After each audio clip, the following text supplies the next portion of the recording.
On the news, relatives of Abuja Kaduna train abductors accuse federal government of abandonment.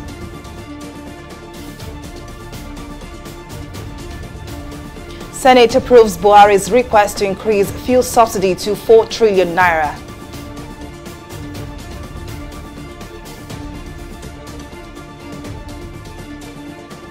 And President Buhari seeks quick passage of money laundering and terrorism bills.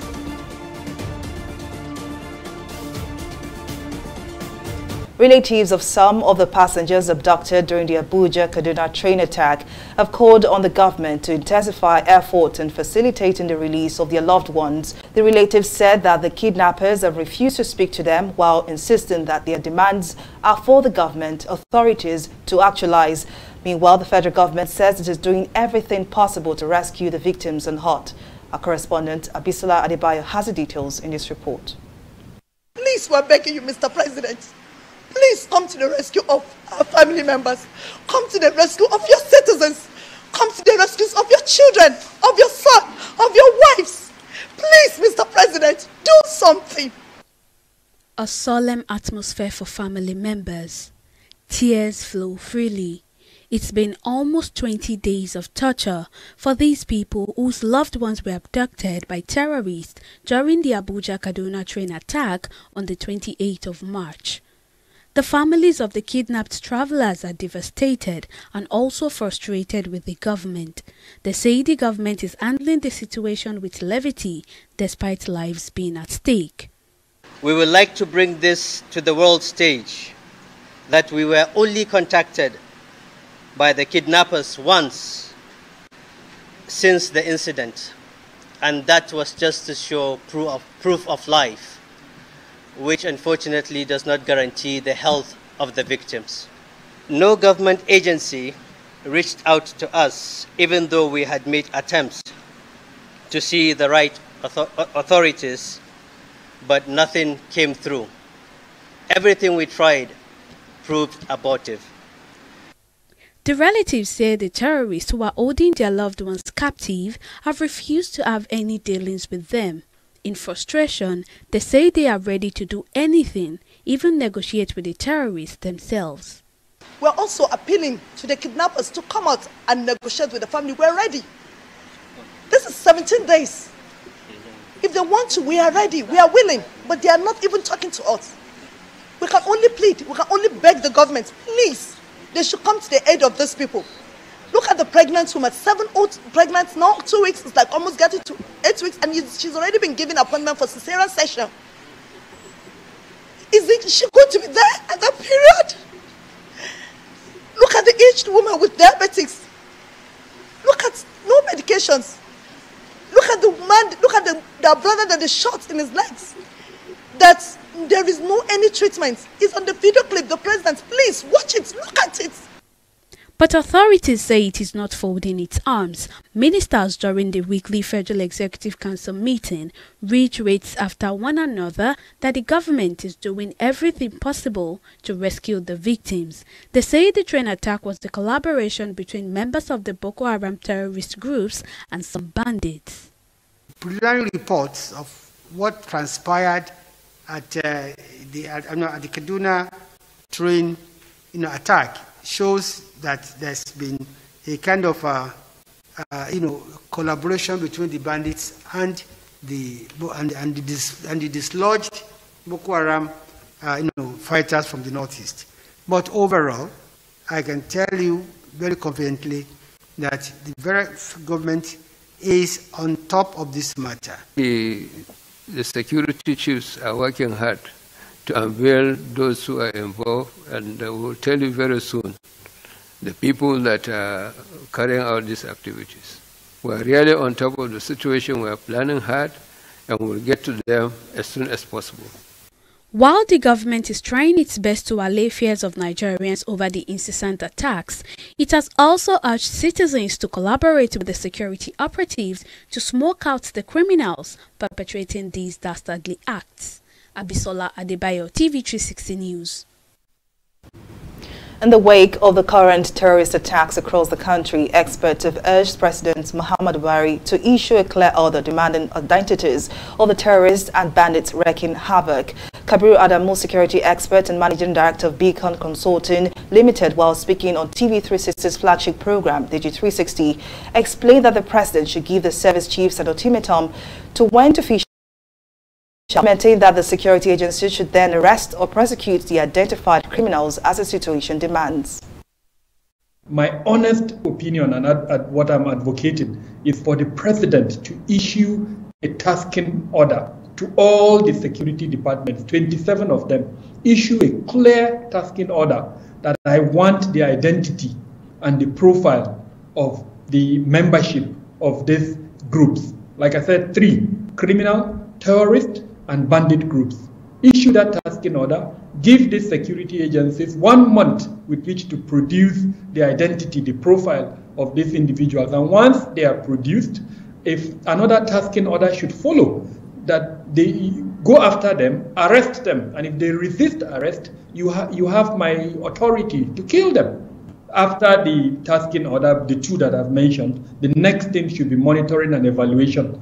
The coordinating elements within the security architecture, the Office of the National Security Advisor, the Minister of Defense, Minister of Interior, Minister of Police Affairs, and the 2 elements within the presidency. They should now develop key performance indicators, KPIs, that they've drawn from these tasking orders, and then use them to measure the performances of these 27 agencies, so that after 1 month, they are able to identify which of these 27 did not do his work. If at the end of that 1 month, they do not produce the identity and the profile of these individuals, including their locations where they are hibernated, then whoever fails to do that, we should either, in fact, one of 2 things, either to penalize him for wasting government resources, or to just remove him, let him give way to a more competent person who can do it. Of course, the next order is that they should go after these persons. Associated with that is to publish their identity. It is unfortunate that almost more than a decade into this issue, we still do not have the identity of these individuals. We should identify them so that even a young person growing up knows that this is a terrorist, and wherever he sees him, he knows to call the relevant agency to report. The federal government has reviewed plans to hold the National Population Census in April 2023. The census will come a month after the general elections scheduled for February and March by the Independent National Electoral Commission, INEC. The Director General of the Nigeria Population Commission, Nasiru Isakwari, disclosed this to State House correspondents shortly after the end of the Council of State meeting presided over by President Muhammadu Buhari, while reiterating that the NPC would hold a pilot census in June after the political primaries. Isakwari added that the Commission will deploy high-grade technology during the exercise. We've done also the first and second census pre-test to test the instrumentation and methodology for the conduct of the census. We have we're also planning to do the pilot census. The pilot census, we're hoping, will be taken in June.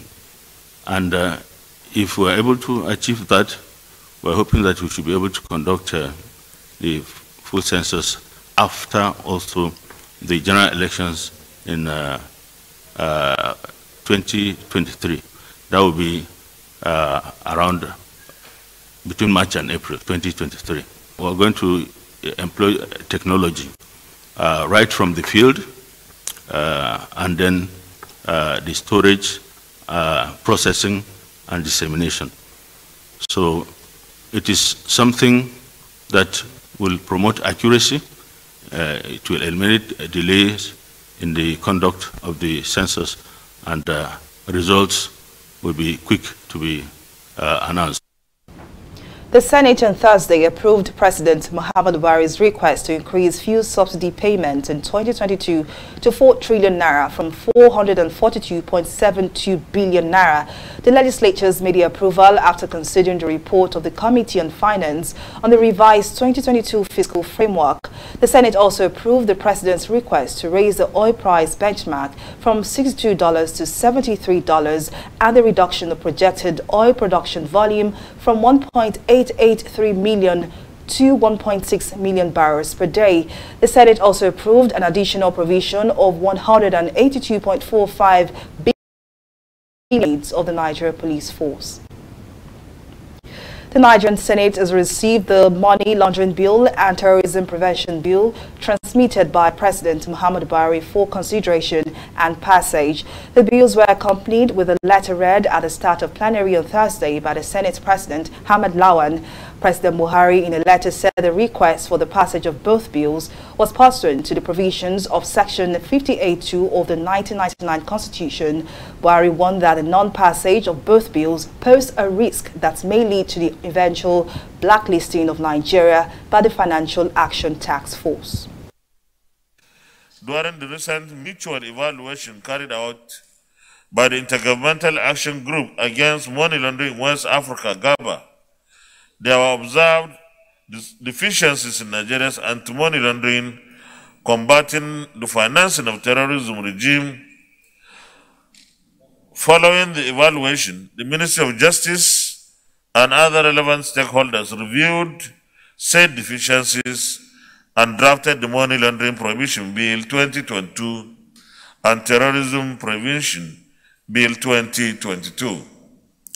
Unless these deficiencies are addressed promptly by the National Assembly in order to bring our legal regime in conformity with the Financial Action Task Force recommendations, Nigeria will face the risk of a negative public statement blacklisting the country by FATF, and this will lead to some negative consequences to our rapidly growing economy. In light of the above, the Federal Ministry of Justice reviewed the Money Laundering Prohibition Bill and Terrorism Prevention Bill currently pending before the National Assembly and have come up with revised versions of the bills incorporating the resolutions to the deficiencies pointed out in the Mutual Evaluation Report, thereby bringing Nigeria's AML/CFT legal regime in conformity with the FATF recommendations. While I look forward to your usual expeditious consideration of this submission, please accept the Single Senate President the assurances of my highest consideration. The Red Chambers held a valedictory session for the National Chairman of the All Progressives Congress, Abdullahi Adamu, and 2 others. The Upper Chamber also held a similar session in honor of 2 other outgoing senators, Abubakar Kyari and Hassan Mohammed. Details in this report. This special session at the Upper Chamber is in honor of 3 outgoing members of the Senate. On to the valedictory sessions, Senator Abdullahi Adamu was Chairman, Senate Committee on Agriculture. Abubakar Kyari was Chairman, Senate Committee on FCT, while Hassan Mohammed was Chairman of the Senate Committee on Ecology. The valedictory session followed a presentation by the Leader of the Senate, Yahaya Abdullahi. Governor who had blazed the trail and has demonstrated his feet on the ground and has been one of the pillars of the building of democracy in this country. During the special session, which lasted for hours, lawmakers took turns to congratulate their colleagues on their new positions, urging them to replicate their achievements in their new offices. As they go into the other side to serve the people, they must maintain this senatorial integrity. They must maintain it so that more and more distinguished senators, whether they are still serving or they are non-serving senators, will be called upon to serve in so many important offices in this country and even beyond. Sir, under your leadership, let APC be known as the party that will not only perform only one out of very three critical roles of a political party, which is the role of sponsoring candidates for election. It is also the role of political parties, according to our laws, to ensure that they provide political education. The APC chairman, Abdullahi Adamu, in his remarks, assured that the newly elected lawmakers in the APC would protect the integrity of the National Assembly within the confines of the parties. I want to assure you that I will remain a product of this chamber. I will assure you that within the confines of our party and its processes, we will protect the integrity of the National Assembly. In his concluding remarks, the President of the Senate, Hamad Lawan, described the emergence of the senators as executives of the APC as a remarkable development in the political evolution and history of Nigeria. Lawan also praised the lawmakers for their devoted service to Nigerians, despite being the most disadvantaged arm of government. Our country has made tremendous progress, but our country still faces some challenges, especially in the area of security. Is our unity here that will make us overcome any challenge at all, and no challenge is insurmountable. Senators Adamu and Kyari had resigned their positions as representatives of Nasarawa West and Borno North following their election as APC National Chairman and Deputy Chairman North, respectively, while Mohammed, who represented Zamfara Central, resigned to become the state's Deputy Governor. Folashade Ogurinde, TV360 News.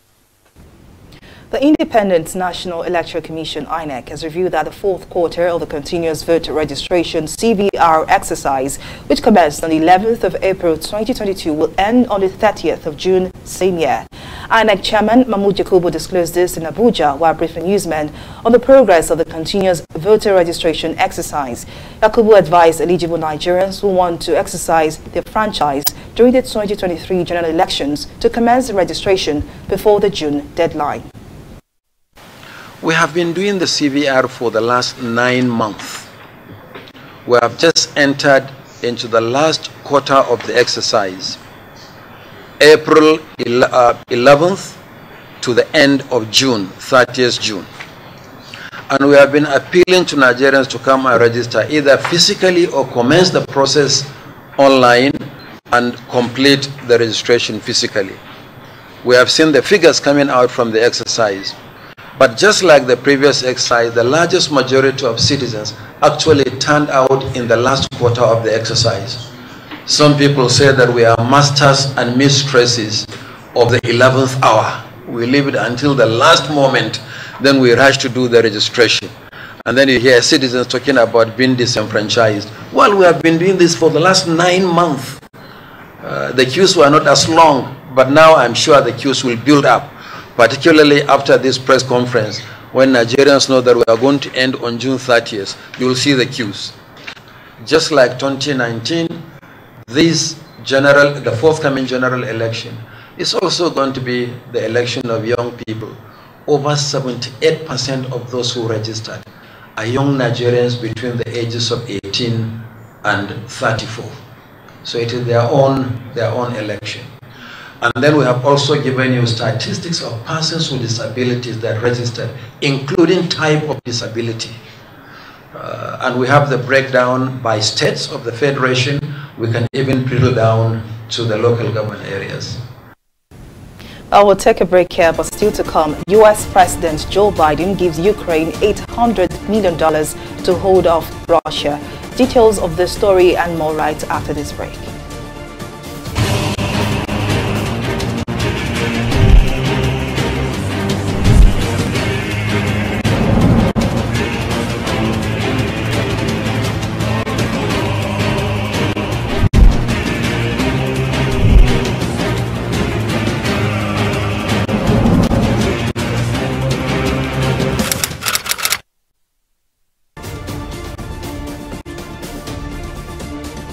Welcome back. Now here is a recap of some of our top stories tonight. Relatives of some of the passengers abducted during the Abuja-Kaduna train attack have called on the government to intensify efforts in facilitating the release of their loved ones. The relatives said the kidnappers have refused to speak to them while insisting that the demands are for the government authorities to actualize. We also told you that the Senate on Thursday approved President subsidy payments in 2022 to 4 trillion naira from 442.72 billion naira. The legislatures made the approval after considering the report of the Committee on Finance on the revised 2022 fiscal framework. Well, in case you missed any of our news bulletin or for more updates, do log on to our website on www.tv360nigeria.com. You can also follow us on our social media platforms on Twitter, Instagram, YouTube and Google Plus at TV360 Nigeria. On Facebook, we are TV360 Online.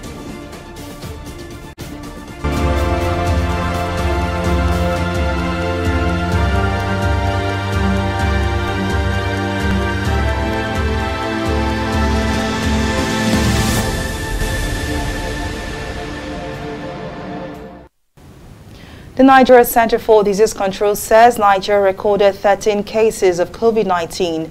Lagos recorded 6 infections, followed by Rivers with 3 and Delta with 2. The FCT and Kano logged 1 case each, while 17 persons were discharged after they recovered from the infection. 1 person died of COVID-19 complications, raising the country's total fatalities to 3,143. Well, we'll take another short break and return with more stories. To stay with us.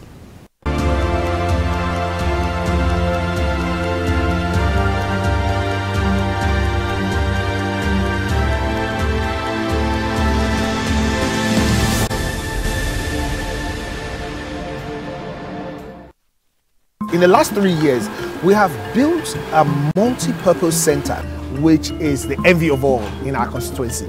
And I can tell you that the people who are living there are already enjoying it.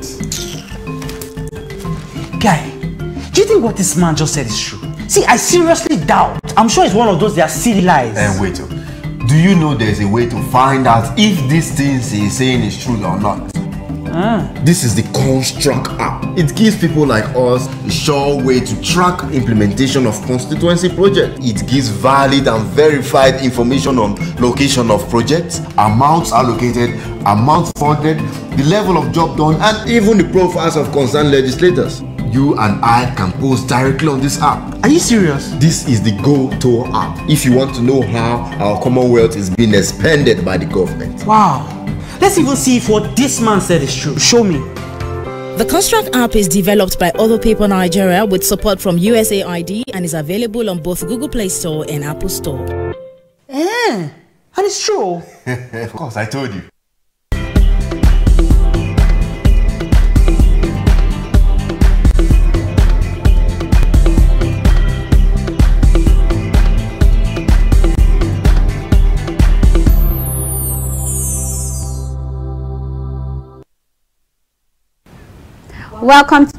Welcome to Business News World. The Nigeria Customs Service says it generated 135.44 billion naira in the first quarter of 2022 from operations at its Tinkan Island Command. Olakunle Oloyede, the command's area controller, disclosed this at a media briefing on Wednesday in Lagos. According to him, this is an improvement of 22.74 billion naira, representing an increase of 20% compared to the first quarter of 2021. Oloyede added that the improvement is in the area of revenue generation, trade facilitation and enforcement, and anti-smuggling activities. Tinkan Island Airport Command achieved a revenue collection of 135 billion 443 million 223,283 naira and 32 kobo. This is an improvement of 22 billion 747 million 530,124 naira and 65 kobo only. The tonnage of goods exported through the command increased from 44,502.9 metric tons to 71,014 metric tons, representing an increase of 62.67%. Seizures made include 145 kilograms of Colorado Indian hemp concealed in 2 units of Ridgeline trucks and 2 units of Corolla vehicles, 206,000 pieces of cutlasses, 1,600,000 pieces of chloroquine injections, 1,814,400 ampoules of Novogen injection. Well, we take a break now and return with stock market report.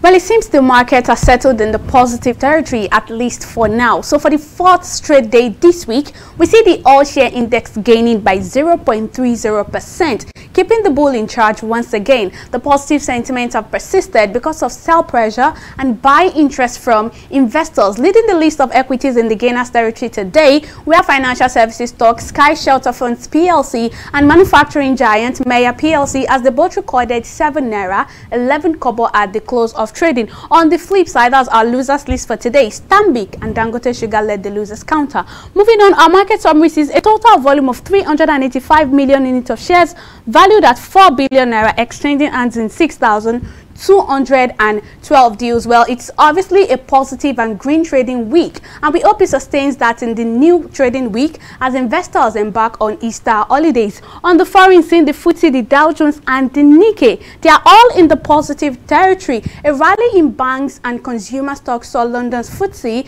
reverse session losses on Thursday, moving in line with other European peers as investors scaled back bets of interest rate hikes by the European Central Bank. The Dow Jones also rallied today after jobless claims and retail sales data came in slightly behind expectations, and Twitter stock jumped more than 5% before cutting gains after Tesla chief executive Elon Musk offered to buy the company. Japan stocks Nikkei is also in the positive territory, recording a 0.25% increase. That's all on stock market report. We'll take a break now and return with more stories.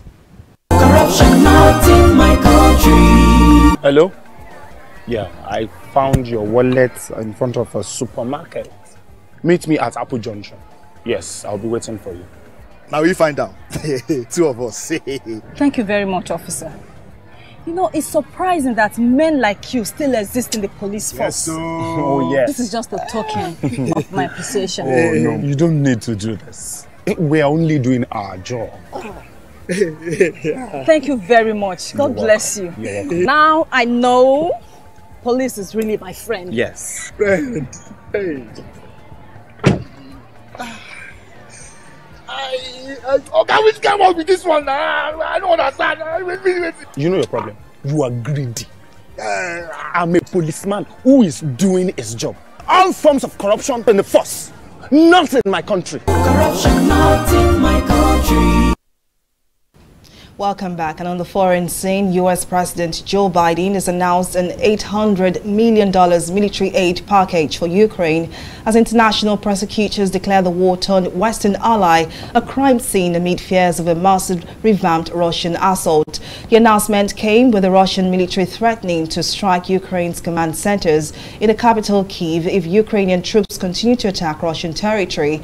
Biden has accused President Vladimir Putin of genocide, a claim dismissed as unacceptable by the Kremlin as Russia comes under increasing scrutiny over atrocities discovered in towns since abandoned by its forces. On the sporting scene, Minister of Youth and Sports Development Sunday Dare has received the Heineken UEFA Champions League trophy. The trophy tore Ambassador Clarence Seedorf, who is the 4-time winner of the Champions League and also the first player to win the title with 3 different clubs, presented the trophy to the minister at the Moshood Abiola Stadium in Abuja. Also present at the event were the former assistant coach of the Super Eagles, Daniel Omokachi, and the PSG and Bolton legend, Austin J.J. Okocha. Nigeria undoubtedly is a football-loving nation. Our people love their football, and they do have a strong attachment to the UEFA Championship League. Nigerians indeed have made very significant contributions to the UEFA Championship or Champions League over the years. And we can go down memory lane. If you need a judge, Kano Nwankwo, who were teammates with our own dear friend, who is in Ajax in 1995. They were the first Nigerians to win the trophy with the big ears, as the UEFA Champions League trophy is often called. Austin J.J. Okocha and Daniel Amokachi, together with Finidi George and Kano Nwankwo, still represents the golden generation of Nigerian football till date. And it's a wrap on our news bulletin. Many thanks for watching. I am Folashade Oguride. Bye for now.